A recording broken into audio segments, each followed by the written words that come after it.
Dando continuidade ao nosso estudo, irmãos, o que está escrito aqui no Evangelho Essênio da Paz. E Yahushua respondeu: não busquei a lei em vossas escrituras, porque a lei é a vida, enquanto o escrito está morto. Em verdade vos digo que Moisés não recebeu de Yahu suas leis por escrito, senão através da palavra viva. A lei é a palavra viva de Yahu vivo, dado aos profetas vivos para os homens vivos. E onde quer que haja vida, está escrita a lei. Podei encontrá-la na erva, na árvore, no rio, na montanha, nos pássaros do céu, nos peixes do mar. Porém, buscai principalmente em vós mesmos. O que está escrito aqui, irmãos, em Amós 8? O soberano Yahu assim me fez ver, e eis aqui um cesto de frutos do verão. E disse: que vês, Amós? E eu disse: um cesto de frutos do verão. Então o Yah me disse: chegou o fim sobre o meu povo, e Yahu nunca mais passarei por ele. Mas os cânticos no templo naquele dia serão gemidos, diz o soberano Yahu. Multiplicar-se-ão os cadáveres em todos os lugares, serão lançados fora em silêncio. Ouvi isto, vós que anelais o abatimento do necessitado e destruís os miseráveis da terra.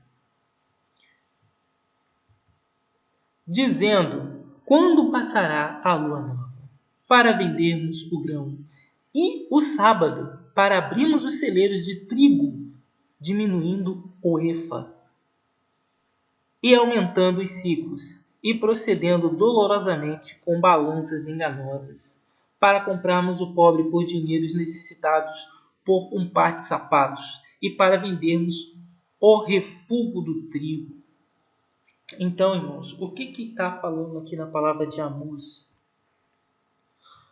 Isso daqui, o que vês? Um cesto de frutos do verão. Esse cesto de frutos do verão apontava para quem? Para o nosso Salvador, porque Ele é o fruto do verão. Lembre, irmão, a palavra verão aponta o que? Varão. E disse: que vês? Um cesto de frutos do verão. Então o Yah me disse: chegou o fim sobre o meu povo, sobre o povo de Yahu, nunca mais passarei por ele. O que nós comemos, irmãos, numa ceia? O trigo é um fruto do verão. A cevada, fruto do verão. A uva, fruto do verão. Tudo que se coloca numa ceia é fruto do verão. E a ceia aponta o que? Passagem. E a passagem aponta a morte do Salvador. Então o Salvador, ele estava falando daqui sobre o dia da morte do nosso Salvador. E o Salvador, ele é um fruto do verão, porque ele é o verão. Ele nos tirou das trevas e mostrou a sua maravilhosa luz. Mas os cânticos do templo naquele dia serão gemidos, diz o Yah. Eis que multiplicar-se-ão os cadáveres e em todos os lugares serão lançados fora em silêncio. Em silêncio. Então, na morte do Salvador, aconteceu esses adventos, né? Vamos ver o que aconteceu no dia da morte do Salvador.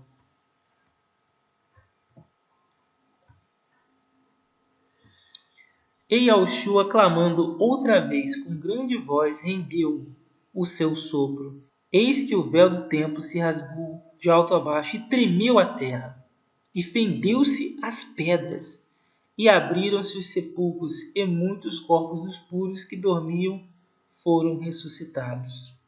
E saindo dos sepulcros depois da ressurreição dele, entraram na cidade pura e apareceram a muitos. Ora, irmãos, o terremoto aconteceu. Isso é patente. Mas esses mortos que ressuscitaram, isso foi um dedinho do engano. Porque como pode? Lá em Amós, que na verdade Amós está falando que aquele dia de alegria, aquele dia de solenidade. Ora, qual era o dia de alegria e de solenidade? Era o sábado, era o dia 14. Era o dia da ceia, era um dia de alegria. Por quê? Eles estavam comemorando a saída do povo do Egito. E aquele dia se tornou um dia de luto de filho único.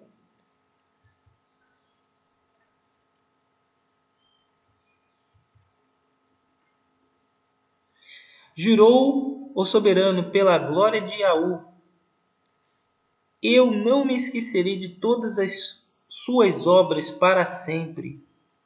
Por causa disto, não estremecerá a terra? E não chorará todo aquele que nela habita? Certamente, levantar-se-á toda ela como um grande rio e será agitada, abaixará como o rio do Egito.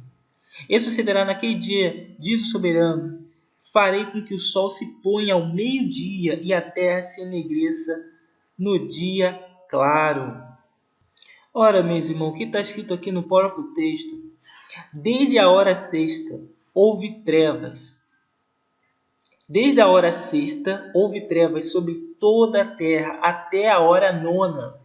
Ou seja, a hora sexta, na verdade, como a gente tem visto no calendário, quando eles chamam de meio-dia, não é o meio-dia que eles apontam como 12 horas, na verdade são 6 horas. Porque o dia começa pela noite e termina pela parte clara. E já faziam 6 horas que tinha amanhecido o dia. Então, nessa linguagem bíblica, a gente vê claramente um texto que aponta a evidência do calendário lunar. Porque foi no meio-dia, que são 6 horas, que houve trevas. Estava próximo da morte do soberano, na verdade. Ora, quando chegou às 6 horas, das 6 horas até a nona hora, que hoje a gente conhece como meio-dia até as 3 horas, houve trevas sobre a face do abismo. Ou seja, lá na cidade conhecida como Israel, ficou completamente escuro, como se fosse o quê? Luto da morte de um filho único. E é por isso que o Salvador expirou: ali, ali, lama sabachthani. Isto é, Altíssimo meu, por que me desamparaste? E assim o Salvador expirou. Então essa passagem aqui de Amós, ele conta o quê? A morte do nosso Salvador, né? E assim como houve na morte dele, quando ele morreu, o que aconteceu, na verdade? Houve um terremoto. E esse terremoto, ele fez com que os mortos entrassem na cidade pura, né? Porque os mortos entrassem em silêncio, porque aqui na palavra de Amós eles estão entrando em silêncio. Como lá na frente eles estão pregando, estão ressuscitando, eles estão aparecendo a muitos, porque a palavra é bem categórica nesse sentido. Mas de fato, Mashiach ressuscitou dentre os mortos e foi feito primícia. O que é primícia, meus irmãos?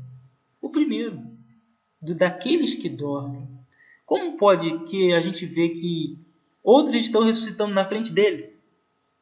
Se a palavra fala que ele ficaria 3 dias e 3 noites no seio da terra e depois ressuscitaria, ele seria o primeiro daqueles que dormem. Como pode esses aqui estar na frente do Salvador? Como a própria palavra fala categoricamente em 1 Coríntios 15, versículo 20, que ele seria o primeiro daqueles que dormem. Porque dá a entender que esses aqui ressuscitaram para a vida eterna. Claro, o Salvador ele ressuscitou muitos, mas só que, como ele falou Talita Cumi, que significa menina, levanta-te, né? Em aramaico. Só que aquela ressurreição foi para mostrar o poder do Salvador. Eles ressuscitaram na carne e depois voltaram a dormir, passado um tempo, como aconteceu com Lázaro. Mas esse daqui, apontando que ressuscitaram, como se eles tivessem alcançado a vida eterna, como se tivessem pregado, né? Isso está totalmente errado, até porque vai contra o texto da profecia que aponta em Amós 8. Então, o que aconteceu na verdade?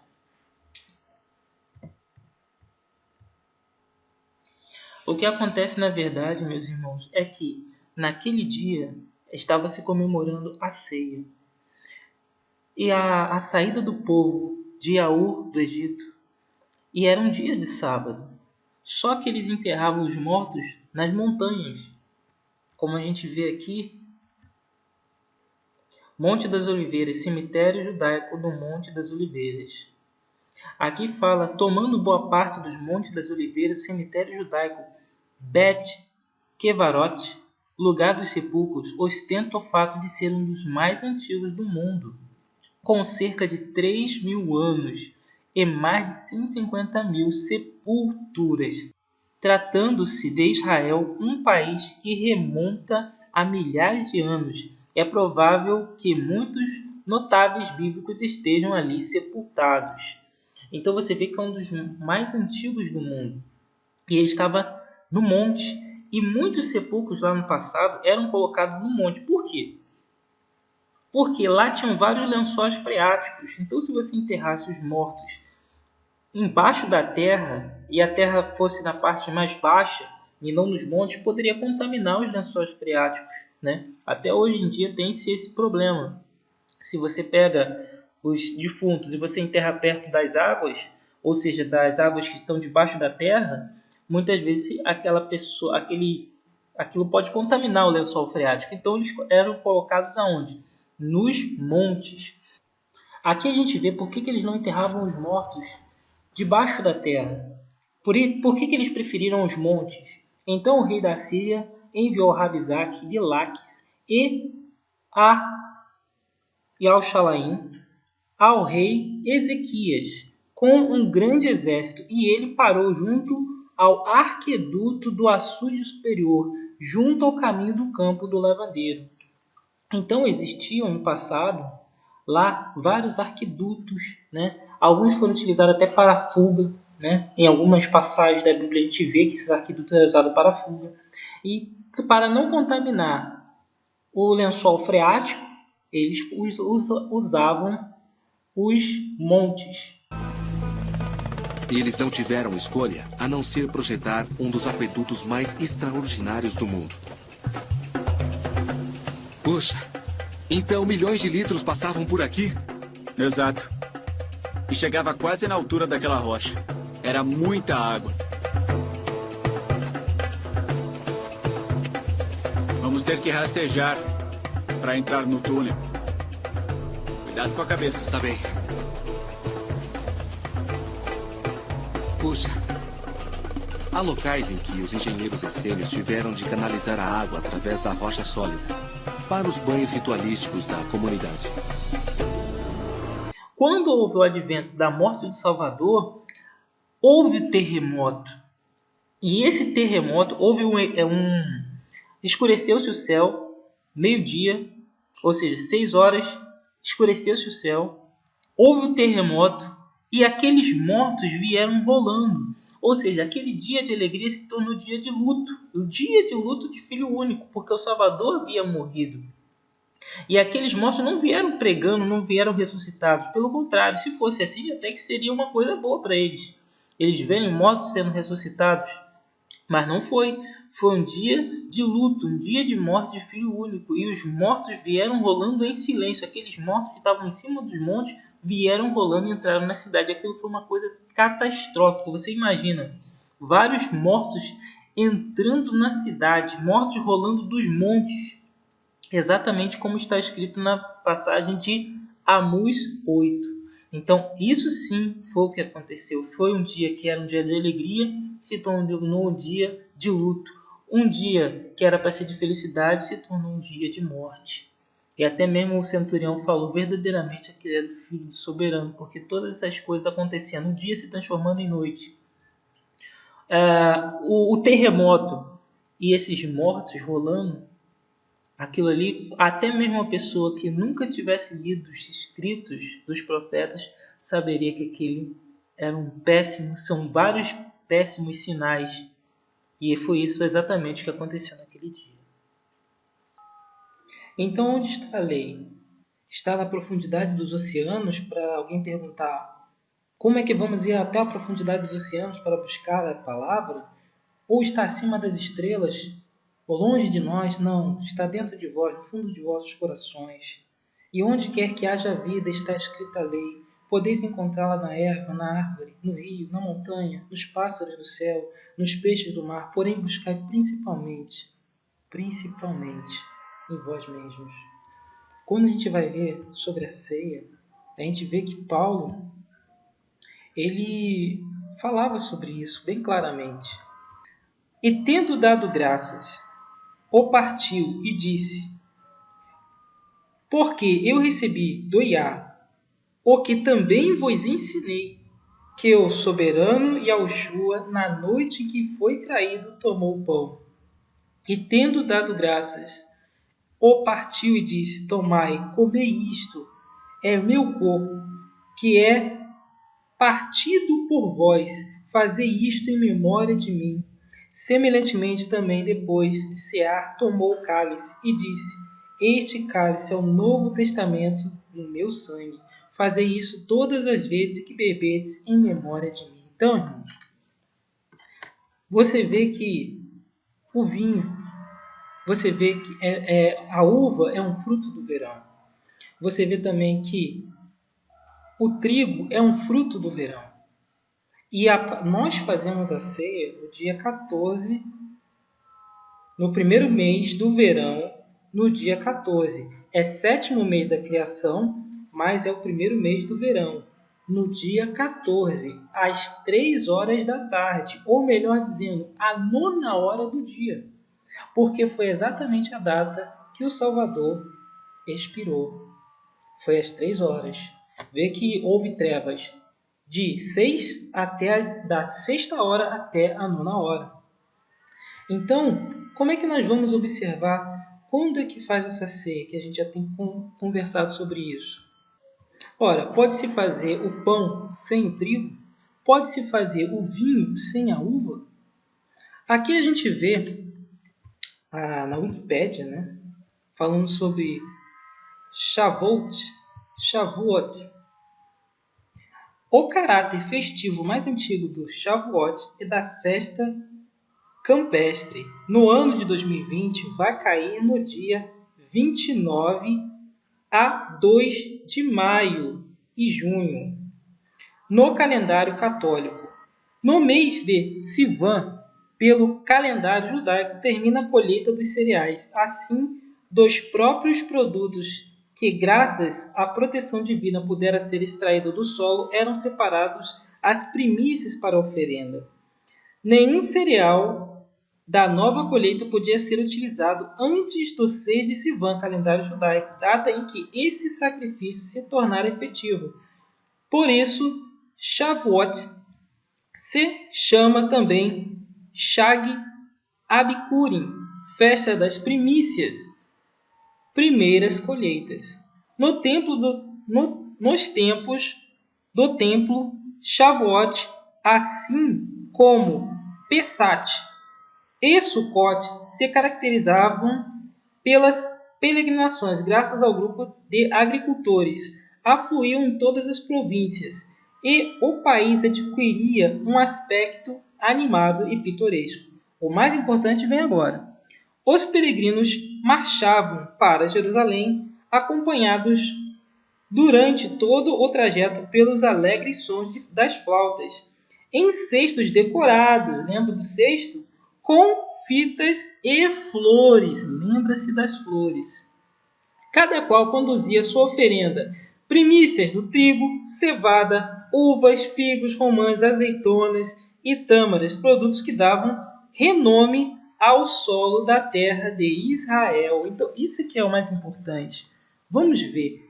Esses cereais eram os frutos do verão. Eram essenciais para se fazer a ceia. E aí você demonstra também o tempo de se fazer a ceia. Era o tempo que esses cereais estavam prontos para a colheita, chamado de tempo da primícia.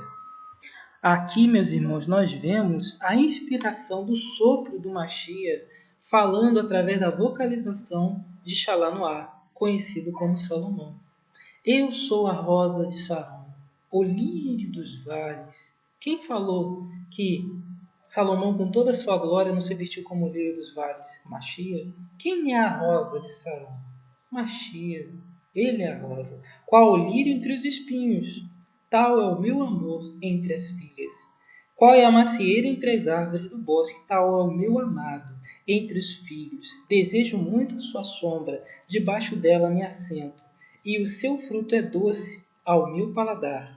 Levou-me à casa do banquete. Olha, uma alusão ao quê? A ceia. E o seu estandarte sobre mim era amor. Sustentai-me com as passas, confortai-me com maçãs, porque desfaleço de amor. A sua mão esquerda esteja debaixo da minha cabeça e a sua mão direita me abrace. Conjuro-vos, ó filha de Yalshalai, pelas gazelas e cervos do campo, que não acordeis nem desperteis o meu amor até que queira. Esta é a voz do meu amado. Ei-lo aí, que já vem, saltando sobre os montes, pulando sobre os outeiros. O meu amado é semelhante ao gamo, ou ao filho do veado. Eis que está detrás da nossa parede, olhando pelas janelas, espreitando pelas grades. O meu amado fala e me diz: levanta-te, meu amor, formosa minha, venho. E não foi o Salvador que disse para aquela menina que havia morrido, Talita cumi? Ela não disse: levanta-te, menina, né? Porque eis que passou o inverno. Olha só como a palavra é maravilhosa. Passou o inverno, a chuva cessou e se foi. Ora, se passou o inverno, o que vem depois? O verão, irmãos, o verão. Aparecem o que? As flores na terra. O tempo de cantar chega. A voz da rola ouve-se em nossa terra. A figueira já deu seus figos verdes e as vides em flor exalam o seu aroma. Olha só, a vide, que é para se fazer a uva, que é o fruto, cujo fruto é a uva, e que dá para fazer o quê? O vinho. Levanta-te, meu amor, formosa minha, e vem. Pomba minha, que andas pelas fendas das penhas, no oculto das ladeiras, mostra-me a tua face, faz-me ouvir a tua voz, porque a tua voz é doce e a tua face é graciosa. O Salvador, profeticamente, como um noivo. E o templo, conhecido como igreja, o templo é a noiva, né? Apanhai-nos as raposas que fazem mal às vinhas, porque as nossas vinhas estão em flor. O meu amado é meu, e eu sou dele, e ele apacenta o seu rebanho entre os lírios. Então, vê, meus irmãos, que quando o Salvador nasceu, era como se fosse entre maio e abril. Abril significa, vem do termo aprilis, se não me engano, que significa abrir. E maio significa o tempo da noiva. Até hoje as mulheres costumam casar o quê? Em maio, porque é o tempo da noiva, o tempo das flores, né? E por que ele falou que as raposinhas faziam mal às vinhas? Jesus nasceu no dia 25. Não vamos ficar frustrados, decepcionados, nem dizer assim: ah, o Dalcides, o Padre Juarez e o Brito acabaram com o meu Natal. Mas Jesus não nasceu no dia 25 de dezembro. Não nasceu no dia 25 de dezembro. Provavelmente Jesus deve ter nascido na primavera, deve ter nascido na primavera do hemisfério norte. Agora, o porquê dessa data do dia 25 de dezembro? Olha que interessante. Vamos lá. Nessa época que o Natal começa a ser celebrado, a gente vê o cristianismo chegando em várias regiões pagãs. E o que mais se celebrava nessas regiões pagãs é justamente a grande festa aos astros. E existia a grande festa ao Deus Sol, ao Sol. Aliás, no dia 25 de dezembro havia uma festa chamada a Festa do Sol Invictus. Sol Invictus, que era o seguinte: era o momento que o Sol mais se afastava da Terra em relação ao hemisfério norte, tudo no hemisfério norte. Então, quando o Sol estava mais afastado da Terra, por isso que é gelado, é frio no hemisfério norte, então é como se o Sol fosse acabando, aí ele voltava novamente. Então, o Sol que não é vencido, o Sol Invictus, o Sol invencível. Aí o que a igreja muito sabiamente fez? todas as pessoas falando, olha, nós celebramos o sol, Deus Sol. Aí a igreja chega e fala assim, o verdadeiro sol da nossa vida é Jesus. Lindo. Ele é. E ali, então, o dia 25 tem tudo a ver. Pronto. Aí, Escolhido. se a gente celebra o sol nesse dia, o Deus Sol, não é mais um Deus pagão. É o Deus verdadeiro. É Jesus que vem como sol. Então, nós mudamos a data da comemoração. Então, eles falam aqui claramente que eles mudaram a data do nascimento. Você vê que anteriormente ele falou que foi que quando eles achavam que poderia ser a data, eles falaram que poderia ser na primavera do hemisfério norte. O que é a primavera? É quando abrem-se as flores, o que a gente está estudando, que é abril, final de abril, começo de maio. Vamos ouvir os especialistas, o que eles falam. No documentário Detetives do Passado, Os Três Reis Magos da Discovery Civilização, nós vamos ver o que é falado sobre essa data e quais são os fenômenos que aconteceu naquela época, para corroborar aquilo que nós vínhamos falando. Hoje o professor Molnar não é apenas astrônomo, mas um especialista em astrologia antiga que sustenta a ideia de que a posição das estrelas e dos planetas influencia a atividade humana aqui na Terra. Você pode me mostrar o que os Três Reis Magos teriam visto no céu? Claro, Bob, claro. Para entender a estrela de Belém, precisamos pensar como um astrólogo de 2000 anos atrás. Este programa pode nos levar de volta no tempo. E aqui dá para ver que entre as estrelas nascendo no leste temos Vênus. Essa aqui é Vênus? Isso mesmo. Tá bom, e depois Saturno. Sei. E bem aqui, onde nós não podemos nem ver, é a Lua, que está muito próxima do Sol. Vamos parar neste ponto aqui e nós temos Júpiter. Esse aqui é Júpiter? Júpiter. A peça-chave aqui é Júpiter, porque naquela época Júpiter era a estrela régia, a estrela dos novos reis. Então Júpiter era a estrela régia, mas era um planeta. E eles enxergavam como se fosse uma estrela e determinava a realeza quando um rei nascia. Exato, é isso mesmo, Bob. Agora eu vou lhe mostrar onde isso aconteceu. Foi entre as estrelas de Áries, o carneiro. Esta é a chave, é a grande chave para toda a interpretação. Este foi o primeiro dia que ele apareceu no leste como uma estrela da manhã. Para os astrólogos, isso indicava que Júpiter estava na força máxima para a criação de um novo rei. Por causa desse ponto, vemos que Júpiter está em Áries, e isso quer dizer que o rei vai nascer na Judéia. É isso. Então eles foram até o rei Herodes para descobrir onde, em qual cidade esse Messias iria nascer. O professor Molnar descobriu uma coisa que ninguém havia percebido em 2000 anos. Na época do nascimento de Cristo, aconteceu um evento absolutamente único no céu. Mas você tem que ser um astrólogo muito habilidoso para saber disso. Os sinais dizem que o Rei dos Reis iria nascer na Judéia. E Molnar chegou, inclusive, à data. 17 de abril do século VI a.C., a mesma época que os estudiosos acreditam que Jesus nasceu. Mas será que há alguma coisa na Bíblia que dá apoio à data do professor Molnar? Eu acho que sim. A nossa teoria sugere que Jesus nasceu em abril, mas precisamos de mais indícios. A nossa pista é o que a Bíblia diz sobre os pastores. Eles estavam vigiando os rebanhos à noite. Esta é uma pista da época do ano em que Jesus nasceu.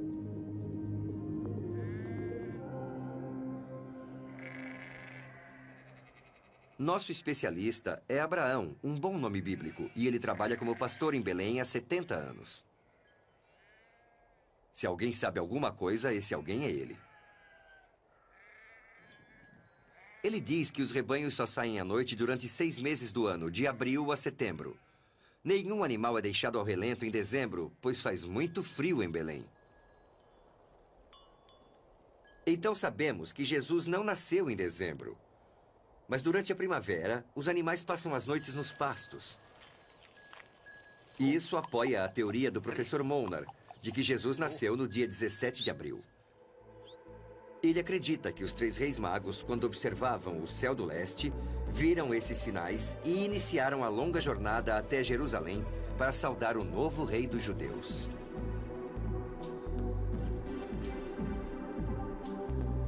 Ir da Pérsia a Jerusalém 2000 anos atrás era uma grande empreitada. Em linha reta, são mais de 3.000 quilômetros atravessando o deserto da Arábia. E é bom lembrar que quando os 3 reis viram os sinais no céu no dia 17 de abril, o verão estava para começar. Então, meus irmãos, nós tiramos essa imagem do documentário. Essa imagem foi datada no dia 17 de abril. A gente vê que o professor Michael Mona, ele viu 3 astros, que ele falou que esses astros eram, essa primeira aqui de cima, ela é o planeta Vênus. Essa aqui de baixo é o planeta Saturno. E essa última aqui, mais próxima do Sol e antes da Lua, né, no caso depois da Lua, que a Lua nem aparece, ele falou, só aparecem esses 3 astros, era o planeta Júpiter. Quando nós observamos esses 3 astros luminosos, vemos claramente que o astro mais luminoso é o planeta Vênus. Por quê? Até hoje se sabe que o planeta Vênus é o terceiro astro mais luminoso do sistema solar, pela perspectiva de nós aqui na Terra, porque nós temos o Sol, a Lua e o terceiro é o planeta Vênus. Então, assim, ele fala no documentário que a estrela da manhã seria Saturno, mas quando você olha para o céu, a gente vê muito claramente que o planeta Vênus é muito mais brilhante. E ao mesmo tempo, a gente não tem um costume de ver o planeta Júpiter. Quando a gente observa a caminhada dos 3 reis, a gente vê que eles se deslocaram de um ponto até chegar lá na cidade de Bat Alam, conhecida como cidade de Belém. A gente sabe também que o planeta Vênus ele tem uma maior duração no céu. Ou seja, aquele tempo que o planeta Vênus tem de ficar no céu, daria tempo para os 3 reis sábios saírem de sua região e chegarem até o Salvador na sua manjedoura. Mas mesmo assim, a gente também pode observar que essa conjunção desses 3 astros também pode ter durado esse tempo, né? Porque como a gente viu no computador, essa conjunção ela deve ter acompanhado durante um determinado período. Até porque, se não fosse assim, não teria respaldo científico, né? Ou seja, essa pode ser a conjunção que levou os 3 reis a encontrarem com Salvador. Essa é uma conjunção muito singular. E a gente vai ver para frente no nosso mini documentário falando sobre o calendário lunar que algumas conjunções assim aconteceram. Quando a gente vê esses 3 astros no céu, não é mesmo como se a gente estivesse vendo o reflexo dos 3 reis sábios na Terra? Veja bem, meus irmãos, a gente sabe que o Salvador é o sol da justiça, mas ele falou, vós sois a luz do mundo. E naquela época, os únicos homens iluminados o suficiente para saber não só a data, mas o local onde o Salvador havia nascido eram os 3 reis sábios. E aí a gente vê essa conjunção de 3 planetas no céu. Planetas que andam com a luz das estrelas e até mais brilhante do que elas. E eles caminham. Ou seja, já ouviu falar aquele ditado, homens à frente do seu tempo? Esses eram realmente homens à frente do seu tempo. Naquela época, ninguém deu valor para eles, mas a sua história ficou marcada nos céus.